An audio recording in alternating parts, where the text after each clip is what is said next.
Okay so हम public administration syllabus की series शुरू कर रहे हैं। तो इसमें हम बिल्कुल टॉपिक वाइज जाएंगे।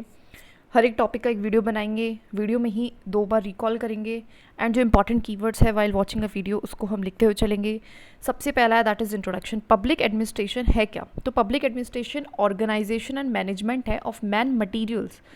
मैन एंड मटीरियल को जब हम ऑर्गेनाइज करते हैं देन हम उसको जब मैनेज करते हैं जिससे कि हम अपने पर्पस ऑफ द गवर्नमेंट को अचीव कर पाए, तो उसको हम पब्लिक एडमिनिस्ट्रेशन कह रहे हैं। सो वाइल कोई क्वेश्चन आता है जिसमें we have to define what is public administration और we can write it in the introduction. So public administration is the organization and the management of the man and material to achieve the purpose of the government. इसके दोनों ही academic भी discipline है, ये अपने आप में academic मतलब इसको हम पढ़ते भी हैं, right. This is also a subject जिसमें हम थ्योरीज प्रिंसिपल्स वगैरह पढ़ेंगे and a governmental practice, plus में गवर्नमेंट की प्रैक्टिस भी है ये जो कि actual functioning of the administration है। तो उसके दो तरीके हैं, दो पहलू से हम इसे देख सकते हैं। इसको एल.डी. वाइट ने क्या बोला है? Heart of modern government. बहुत ही अच्छा कीवर्ड है, हार्ट ऑफ मॉडर्न गवर्नमेंट, ठीक है।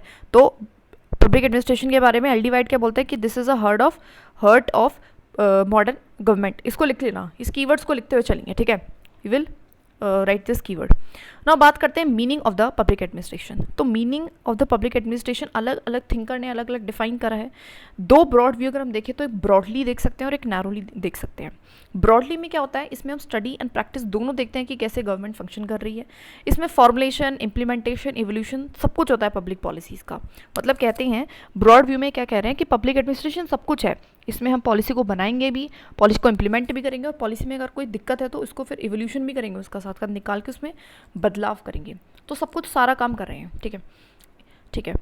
नैरो व्यू क्या कहता है कि ये सिर्फ और सिर्फ execution of government policies and programmes का काम करेगा, ये फॉर्मुलेशन को या एवोल्यूशन में काम नहीं करेगा, ये सिर्फ इम्प्लीमेंटेशन का काम करेगा। Focused on organisation, procedures and efficiency. अच्छा, ये भी कीवर्ड है, फॉर्मुलेशन, इम्प्लीमेंटेशन, एवोल्यूशन, इसको लिख लेना, ठीक है।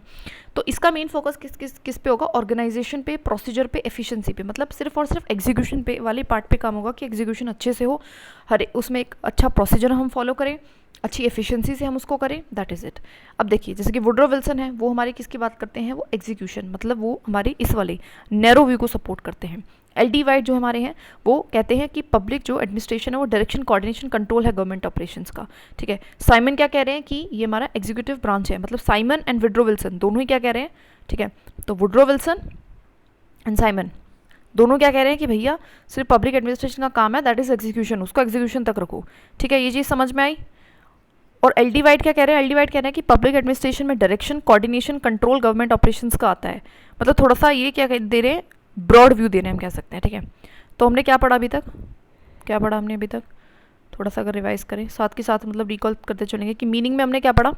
मीनिंग में हमने क्या पढ़ा कि दो व्यूज़ हैं। दो व्यूज़ कौन से हैं? एक ब्रॉडली व्यूज़ हैं जिसमें हम क्या कह रहे हैं कि हम सारा काम कर रहे हैं, पॉलिसी को बनाएगा भी, इवोल्यूट भी करेगा, फॉर्मुलेट भी करेगा, ठीक है, और इंप्लीमेंट भी करेगा। लेकिन नैरो व्यू में क्या कह रहे हैं कि सिर्फ और सिर्फ इसका इंप्लीमेंटेशन का काम है, एग्जीक्यूटिव पार्ट है ये, ठीक है। और इसको थिंकर कौन कौन से सपोर्ट कर रहे हैं? तो साइमन और वुड्रो विल्सन, दो थिंकर याद कर लो, ज़्यादा याद करके करेंगे ही क्या, ठीक है। तो आगे बढ़ते हैं, चलो ब्रॉडली एंड नैरो आगे देखते हैं। तो स्कोप, अब स्कोप की बात करते हैं। तो दो ब्रॉड व्यूज़ हैं, इसके भी दो ब्रॉड व्यूज़ हैं। पहला है मैनेजरियल नैरो व्यू, इसमें हम वही execution of the laws and policies की बात करते हैं। मतलब स्कोप का मतलब है कि क्या लिमिटेशन है, कहाँ तक हमारा पब्लिक एडमिनिस्ट्रेशन है, काम क्या है पब्लिक एडमिनिस्ट्रेशन का। तो है पहला है मैनेजरियल कि सिर्फ मैनेजमेंट का काम है, फिर कहते हैं नैरो व्यू कि execution of the laws and policies का काम है। ये एडमिनिस्ट्रेशन जो है पोस्ट कॉप पॉलिसी प्रिंसिपल को फॉलो करती है, किससे दिया है? लुथर गिलिक। पोस्ट कॉप अपने आप में इंपॉर्टेंट कीवर्ड है, ठीक है। P for planning, O for organizing, S for staffing, D for directing, C for coordinating, R for reporting, B for budgeting. Politics and policy making are excluded. अब इसमें से जो पॉलिटिक्स है और जो पॉलिसी मेकिंग है इसको एक्सक्लूड किया गया है। तो ये किसका थिंकर का व्यू है? तो वुड्रो विल्सन, गुल्ली कुर्विक, है ना, और साइमन। जनरली जो क्लासिकल थिंकर्स है वो इसी बात पे ध्यान देते थे कि पब्लिक एडमिनिस्ट्रेशन क्या है, एग्जीक्यूशन करना, इम्प्लीमेंटेशन करना, इसका मेन काम यही है, या मैनेजमेंट करना हम ये कह सकते हैं, ठीक है।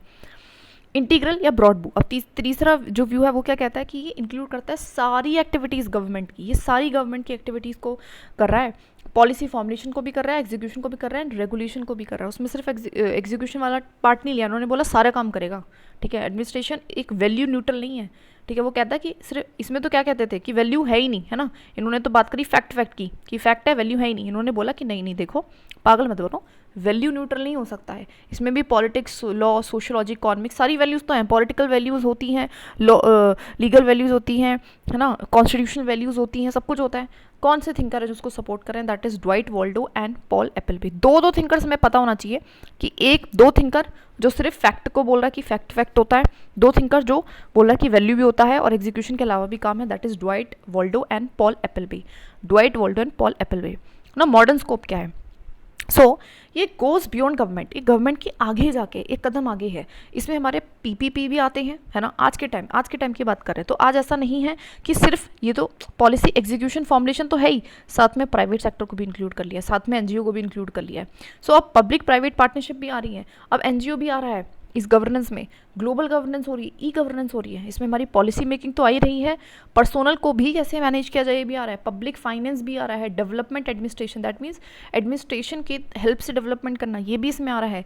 कंपैरेटिव स्टडीज़ भी हम कर रहे हैं, ठीक है। दूसरे जो देशों की चीज़ें हैं वहाँ से हम सीख रहे हैं। एग्जाम्पल जीएसटी लिख सकते हैं। सिटीजन सेंट्रिक डिसीजन जो है सर्विस डिलीवरी हो रही है। तो ये सारे कीवर्ड है। पॉलिसी मेकिंग पे भी ध्यान है, पर्सनल एडमिनिस्ट्रेशन पे भी ध्यान है, पब्लिक फाइनेंस पे, development administration, comparative studies and citizen centric service delivery, इन सब पे ध्यान है आज के टाइम पे, ठीक है। तो हमने क्या पढ़ा? स्कोप में हमने क्या पढ़ा कि देखिए 3 व्यूज़ हैं इसकी। तो सबसे पहला नैरो है कि भैया देखो सिर्फ और सिर्फ इसका काम क्या है, जिसको मैनेजरियल भी बोल रहे हैं कि सिर्फ काम क्या है, फैक्ट तक काम है। सिर्फ काम क्या है, मैनेजमेंट का काम है, एग्जीक्यूशन का काम है, इंप्लीमेंटेशन का काम है। जो कि किसने बोला है, कौन कौन से थिंकर ने बोला है? दैट इज़ हमारा वुड्रो विल्सन, ठीक है, प्लस साइमन ने भी बोला है, प्लस में लुथर गुलिक ने भी बोला, जनरली क्लासिकल थिंकर्स ने। फिर दूसरा व्यू कौन सा है? दूसरा व्यू है थोड़ा सा वाइडर व्यू। उसमें क्या बोल रहे हैं कि नई पॉलिसी फॉर्मुलेट, एग्जीक्यूट, इवोल्यूट सब कुछ करेंगे वो, है ना, रेगुलेट भी करेंगे वो। ये कौन बोल रहा है? ये बोल रहा था Dwight Waldo and Paul Appleby. इनके नाम लिख लेना please please please. While watching this class लिखते चलना है, जो भी इंपॉर्टेंट कीवर्ड्स हैं, नेम्स आते हैं, ठीक है। एंड देन जो आज का व्यू है, जो मॉडर्न व्यू है, वो मॉडर्न व्यू क्या कह रहा है कि देखो आज सिर्फ यही नहीं है, आज पॉलिसी वो बनाएंगे भी, वो पर्सोनल का भी एडमिनिस्ट्रेशन करेंगे, वो पब्लिक फाइनेंस को भी देखेंगे, वो हमारा सिटीजन सेंट्रिक डिलीवरी सर्विस रखेंगे। कैसी डिलीवरी सर्विस करेंगे, कैसी सर्विस डिलीवरी करेंगे? दैट इज़ जो कि सिटीजन सेंट्रिक होगी। साथ में ग्लोबल गवर्नेंस है आज के टाइम पे ई गवर्नेंस है। तो आज के टाइम पे सिर्फ जो है वो गवर्नमेंट तक ही नहीं सीमित रह गया एडमिनिस्ट्रेशन। आजकल गवर्नमेंट भी है, एनजीओ भी है और प्राइवेट सेक्टर भी आ चुका है पीपी के थ्रू, ठीक है। That is it. आगे बात करते हैं सिग्निफिकेंस क्या है हमारे पब्लिक एडमिनिस्ट्रेशन की, ठीक है। हर एक जो इस टॉपिक का सब टॉपिक है उसका हम रिकॉल करते हुए चलेंगे, जिससे कि हम इजीली बिना कन्फ्यूजन के आसानी से चीज़ों को याद कर सकें। इंपॉर्टेंट कीवर्ड्स को लिखते हुए चलना है, important names of the thinkers को लिखते हुए चलना है। थिंकर्स को वैसे भी पूरी पेपर में लिंक करना है, सो वेरी वेरी इंपॉर्टेंट, ठीक है। सिग्निफिकेंस क्या है पब्लिक एडमिनिस्ट्रेशन का? पब्लिक एडमिनिस्ट्रेशन सिग्निफिकेंट है बिकॉज पहला इंस्ट्रूमेंट ऑफ गवर्नमेंट, सबसे पहला तो इंस्ट्रूमेंट है, हथियार है गवर्नमेंट का। ये क्या कर रहा है? लॉज को एक्शन में लेके आ रहा है। गवर्नमेंट ने बैठे बैठे कुर्सी पे बिठा दिए लॉ, अब उसको इंप्लीमेंट कौन करेगा फील तक? तो वो कौन करेगा? That is laws into action. Instrument of government अपने आप में ही, this is a very important keyword, laws into action, important keyword. Ensure करता है continuity of governance regardless of political change. आपको पता है कि हमारे यहाँ पे क्या है, हर 5 साल में जो इलेक्शंस होते हैं, हर 5 साल में हो सकता है कि पॉलिटिकल पार्टी भी चेंज हो जाए, कभी कभार नहीं हो रही है लेकिन होती तो है, जनरली होती है। लेकिन फिर तो क्या रहेगा, स्टेबिलिटी नहीं रहेगी। तो उस स्टेबिलिटी को प्रोवाइड करने के लिए, कॉन्टिन्यूटी को प्रोवाइड करने के लिए हमारा सबसे इंपॉर्टेंट जो है हथियार है गवर्नमेंट का।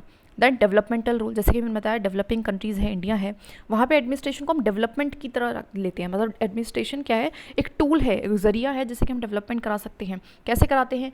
प्लानिंग करके। पॉवर्टी एलिवेशन, वेलफेयर स्कीम्स को कौन इंप्लीमेंट करता है? दैट इज़ हमारे ब्यूरोक्रेट्स करते हैं, राइट। एग्जाम्पल मनरेगा है, उसको कौन इंप्लीमेंट कर रहा है? Local administration. पॉलिसी इंप्लीमेंटेशन और फीडबैक, पॉलिसी को इंप्लीमेंट करने का काम करते हैं, फीडबैक, और फिर फीडबैक भी लेते हैं। ब्यूरोक्रेसी सिर्फ एग्जीक्यूट ही नहीं कर रहे हैं बट एडवाइस भी करते हैं पॉलिटिशियंस को, फीडबैक देते हैं न्यू पॉलिसीज़ के लिए, ठीक है। प्लस में दैट इज़ कि अगर वो ग्राउंड लेवल पे वो वर्क नहीं कर रही है तो उसके रिगार्डिंग भी बताते हैं। स्टेबिलिटी एंड ऑर्डर, ब्यूरोक्रेसी क्या करते हैं? पॉलिटिकल न्यूट्रल इंस्ट्रूमेंट है, दैट मीन्स कि वो किसी भी पॉलिटिकल पार्टी के अलायंस नहीं है, स्टेबल हैं, प्रोफेशनलिज्म है उनके अंदर। ये सारे ही these are all the stability, ठीक है। ये सारे ही कीवर्ड्स हैं, ठीक है, इसको देख लेना। जैसे सिविल सर्विस है, ड्यूरिंग कोलिजन गवर्नमेंट। चलो अभी तो क्या है कि गवर्नमेंट हमारी जो है बन रही है प्रॉपर बीजेपी की, लेकिन अगर हमारी ऐसा भी टाइम हुआ करता था जहाँ पे कोलिजन ही गवर्नमेंट बनती थी, उस टाइम पे क्या है कि गवर्नमेंट एक मत में नहीं है, कभी भी गिर सकती है, कभी भी कुछ भी डिस्प्यूट हो सकता है। तो सरकार की व्यवस्था को कौन चलाएगा? Who will handle the situations? तो कौन सिचुएशंस को हैंडल करेगा? दैट इज़ हमारी ब्यूरोक्रेसी करेगी। डेमोक्रेटिक अकाउंटेबिलिटी, प्लस में ऐसा नहीं है कि सिर्फ है डेमोक्रेटिक अकाउंटेबिलिटी, जवाबदेही भी इससे बनती है। कैसे बनती है? आरटी एक्ट के थ्रू, कैग के थ्रू, लोकपाल, सोशल ऑडिट्स के थ्रू। वो लोग क्या है, आंसरेबल भी है टू द पीपल, ठीक है, तो आंसरेबल टू द पीपल है। उसके बाद वेलफेयर ओरिएंटेशन, वेलफेयर स्टेट में एडमिनिस्ट्रेशन क्या करता है, बहुत सारे एजुकेशन, हेल्थ, सोशल सिक्योरिटी जैसी स्कीम्स हैं उनको इम्प्लीमेंट कर रहा है, उनके अंदर बेनिफिशरीज को ले रहा है, सब तक वो जो है फ़ायदे पहुँचे इस चीज़ को इंश्योर कर रहा है। एग्जाम्पल आयुष्मान भारत स्कीम है, ठीक है। ग्लोबल रेलेवेंस है, administration now deals with climate change, global issues के साथ भी तो डील कर रहा है। क्लाइमेट चेंज हो गया, हमारे जो Indian that is forest service है, ग्लोबलाइजेशन है, इंटरनेशनल कॉर्पोरेशन है, that is Indian foreign service है। यहाँ पे एग्जांपल्स लिख सकते हैं कि ग्लोबल भी रेलेवेंस है अब सिविल सर्विसेज का। ब्यूरोक्रेट सिर्फ ये नहीं कि सिर्फ देश तक ही सीमित रहे हैं। So this all the significance. तो क्या है, इंस्ट्रूमेंट है गवर्नमेंट का, एक टूल है जिससे एक्शन लाता है, इंप्लीमेंट करता है, पॉलिसीज़ को फीडबैक भी लेके जाता है। ग्लोबल रेलेवेंस है, अभी हमने देखा था उसको, इसमें एग्जांपल लिख सकते हैं Indian foreign service, Indian forest service का।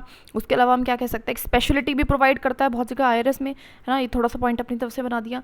उसके अलावा हमने क्या देखा था, एक स्टेबिलिटी प्रोवाइड कराता है, ठीक है, एक स्टेबिलिटी, एक ऑर्डर प्रोवाइड कराता है, कॉन्टिन्यूटी प्रोवाइड कराता है, ठीक है, कोलिजन गवर्नमेंट के दौरान पे specifically. And then this is also political neutral and professionalism, तो उससे क्या होता है कि प्रोफेशनलिज्म मेंटेन होता है, ठीक है। वेलफेयर स्कीम, डेवलपमेंट एडमिनिस्ट्रेशन का काम कर रहा है, ठीक है, डेवलपमेंट करा रहा है ना, वेलफेयर स्कीम्स को इंप्लीमेंट करके। वेलफेयर ओरिएंटेशन है, इसका मेन काम क्या है कि लोगों का भला हो, वेलफेयर ओरिएंटेशन, है ना, यही तो है मेन काम इसका। So all these are the points. Democratic accountability भी है। अच्छा, ये सारे ही इंपॉर्टेंट कीवर्ड्स हैं, इनको प्लीज़ लिख लेना, ठीक है, मैं दोबारा हाईलाइट कर देती हूँ। ये कीवर्ड्स बहुत हैं इसमें, और हमें क्या करना है, कीवर्ड्स को ही यूज़ करना है।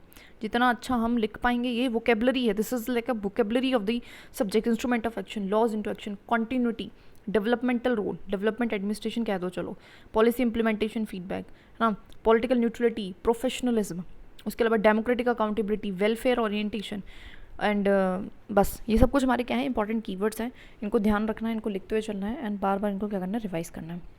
नाउ थिंकर्स पर्सपेक्टिव, अब थोड़ा सा थिंकर के अकॉर्डिंग सोच लेते हैं। वैसे मैंने सोच लिया ऑलरेडी। वुडरविल्सन क्या कह रहा है कि एग्जीक्यूशन का काम करेगा। रुथर गुल्डिक क्या कह रहे हैं कि साइंटिफिक मैनेजमेंट, एफिशिएंसी पे ज़्यादा ध्यान है कि कैसे एफिशिएंसी से मैनेज किया जाए। ड्वाइट वॉल्डो क्या कह रहे हैं कि ये क्या है, वैल्यू लेडन एक्टिविटी है। ड्वाइट वॉल्डो किस फेवर में थे, वैल्यू भी है क्योंकि एडमिनिस्ट्रेशन में, राइट। एंड पॉल एप्पल भी, वो भी हमारे इसी फेमस फेवर में थे कि government is different, public administration must balance responsiveness with accountability, ठीक है, मतलब वो भी वैल्यू वाली बात को बोल रहे हैं कि थोड़ा सा लोगों के बारे में सोचो, ठीक है। सो हमने 2 कर लिए, बहुत है, बहुत ज़्यादा इसमें घिच पिच नहीं करेंगे वरना, ठीक है। इंडियन कॉन्टेक्स्ट में देखते हैं तो कौटिल्य अर्थशास्त्र जो सबसे पहला था, तो एंशियंट रूट जो है एडमिनिस्ट्रेटिव थॉट के, वो यहीं से जुड़े हुए हैं, ठीक है। उसके बाद इंडियन सिविल सर्विसेज आता है हमारे यहाँ पे, जो कॉलोनियल एडमिनिस्ट्रेशन के टाइम पे आया था, जो कि विल्सन के प्रिंसिपल्स पे डिपेंडेंट था, राइट, है ना, हायरार्की, रिजिड वगैरह। अब पोस्ट इंडिपेंडेंस क्या है, हम थोड़ा सा शिफ्ट हो गए हैं डेवलपमेंट एडमिनिस्ट्रेशन के प्रति। इसका मतलब क्या है कि हमारी एडमिनिस्ट्रेशन सिर्फ ये नहीं कि रूल्स को ही इंप्लीमेंट करेगी, ठीक है, वो क्या कर रही है, वो डेवलपमेंट, वो क्या कर रही है, वो लोगों के भलाई वाला काम कर रही है, डेवलपमेंट का काम कर रही है, प्लानिंग कमीशन, 5 ईयर प्लान वगैरह। और आज के टाइम अगर हम देखें तो नीति आयोग है, digital India, e governance, mission Karmayogi, ऐसे हम क्या है लेके आ चुके हैं, ठीक है। तो नीति आयोग से हम पॉलिसी थिंक टैंक है, पॉलिसीज़ के बारे में सोच विचार कर रहे हैं। डिजिटल इंडिया, ई गवर्नेंस में आप सिटीजन सेंट्रिक होकर ट्रांसपेरेंट एडमिनिस्ट्रेशन करने की कोशिश कर रहे हो, लोगों को एम्पावर कर रहे हैं। मिशन कर्मयोगी के थ्रू हम कैपेसिटी बिल्डिंग की, कैसे जो भी हमारे दैट इज सिविल सर्वेंट्स हैं उनको हम क्या कर सके, उनको ट्रेनिंग प्रोवाइड करा सके, so that they can easily, मतलब जो आज की डिमांड है उसको समझ पाए, ठीक है। कंक्लूड अगर हम करें, सो पब्लिक एडमिनिस्ट्रेशन एक ब्रिज है बिटवीन स्टेट एंड सोसाइटी के बीच में। So it is important, it's a bridge state and society के बीच में, इंश्योर करता है कि पॉलिसी इंप्लीमेंट हो रही है, सर्विस डिलीवरी हो रही है, स्टेबिलिटी है, सिटीजन का भला हो रहा है। उसका जो स्कोप है वो एक्सपेंड है फ्रॉम रोल बाउंड, पहले था कि रूल बाउंड एग्जीक्यूशन होता था, लेकिन आज के टाइम पे वो डेवलपमेंट तक, गवर्नेंस तक, ग्लोबल चैलेंजेस तक जा चुका है, making it indispensable in modern democracy. मतलब क्या है कि इतना इंपॉर्टेंट है कि हम इसके बिना सोच ही नहीं सकते हैं कुछ और, ठीक है, तो इतना इंपॉर्टेंट हो चुका है। सो हमें ये क्लास क्या करनी है, अब 15 मिनट्स की क्लास हुई है लगभग, ठीक है, पर टॉपिक 15 मिनट, 1.5 पे देख लो, है ना, 2 बार देखो और अपनी कीवर्ड्स को याद करो, लिखो उनको, रिकॉल करो। That is it, we have done for this topic. और अब नेक्स्ट टॉपिक करेंगे।